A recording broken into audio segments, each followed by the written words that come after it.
สานลาวจึงได้ปลดปล่อยย้อนบุญคุณของพระประชาชนปฏิวัติลาวชาวลาวบ่มีวันหลงลืมใด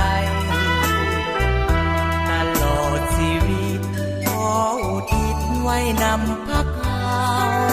ถนอมบูชาเจ้าบ่มีวันให้มองเศร้าพักเอ๋ยจงเจริ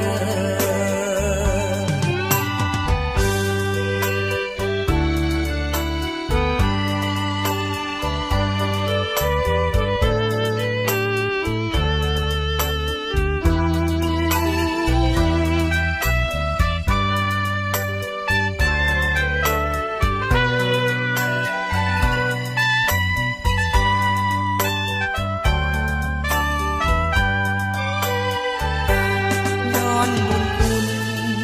ของพระประชาชนปฏิ